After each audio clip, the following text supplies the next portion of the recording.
इस topic is meiosis. Basically देख लेते हैं मियोसिस होता क्या है। A cell division process producing 4 haploid daughter cell from 1 diploid parent cell.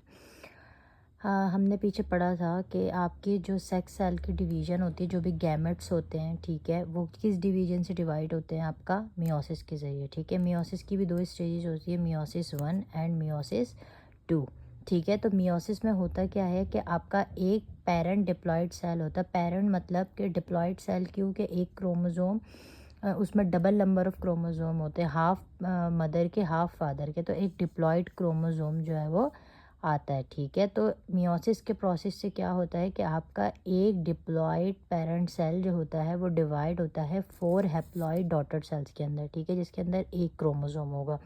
तो ये किस तरीके से इसकी डिवीज़न होती है, तो हम इस पूरे प्रोसेस को देख लेते हैं। बेसिकली इसमें होता क्या है कि सबसे पहले आपका इंटरफेस होता है, ठीक है, जिसमें हमने पहले पढ़ लिया था। इंटरफेस जो होता है एक प्रीपरेटरी फेस होता है, जिसमें आपके क्रोमोसोम जो होते हैं वो क्या होता है, प्रिपेयर हो रहे थे डिवीज़न के लिए, ठीक है। तो इसमें उसके बाद कौन सा फेज़ आ जाता है? सबसे पहले आ जाता है प्रोफेस 1। प्रोफेस 1 में क्या होता है कि आपके जो क्रोमोसोम्स होते हैं वो कंडेंस्ड होते हैं, ठीक है। प्रोफेस में क्या होता है कि आपके जो क्रोमोसोम होते हैं वो और ज़्यादा कंडेंस हो जाते हैं, और क्रोमोसोम जो होते हैं वो पेयर अप करते हैं, आपस में क्रॉसिंग ओवर करते हैं, ताकि वो क्या कर सके, क्रोमोसोमल या जेनेटिक डाइवर्सिटी लेकर आ सके, ठीक है। फिर मेटाफेस 1 में चले जाता है वो।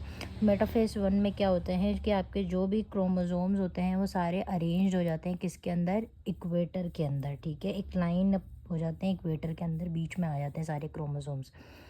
फिर उसके बाद एनाफेज में क्या होता है कि आपके जो भी होमोलोगस क्रोमोसोम्स होते हैं अब वो सेपरेट होते हैं आपस में, ठीक है, और अपने अपोजिट पोल की तरफ मूव करके जाना शुरू कर देते हैं, ठीक है। और टीलोफेज में क्या होता है, जब आपके क्रोमोसोम्स अपने पोल्स पे पहुंच जाते हैं तो क्या होता है कि आपकी एक न्यूक्लियर मेम्ब्रेन डेवलप्ड हो जाती है, ठीक है। और टीलोफेज में ही क्या होता है, फिर आपके न्यूक्लियर मेम्ब्रेन डेवलप होने के बाद आपका जो एक सेल होता है वो डेवलप्ड हो जाता है किसके अंदर, 2 डॉटर सेल्स के अंदर, ठीक है। इसको आप इंटरकाइनेसिस भी कहते हैं।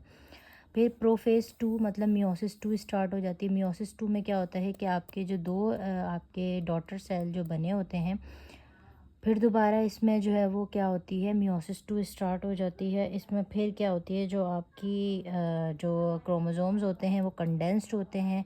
फिर मेटाफेज 2 में जाता है, तो मेटाफेज 2 में क्या होता है, आपके जो क्रोमोसोम्स होते हैं वो दोबारा इक्वेटर में आके सेंट्रली अपने आप को क्या करते हैं, लाइन अप करते हैं।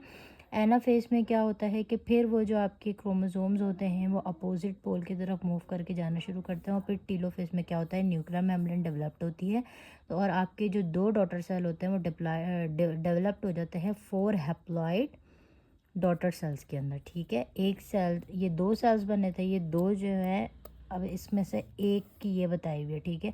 एक अब फर्दर 2 में डिवाइड होगा और ये फर्दर 2 में डिवाइड होगा, तो एंड में क्या होगा, इन द एंड मियोसिस के एंड में आपके 4 जो हैं वो आपके हैप्लॉइड सेल्स डेवलप्ड हो जाएंगे।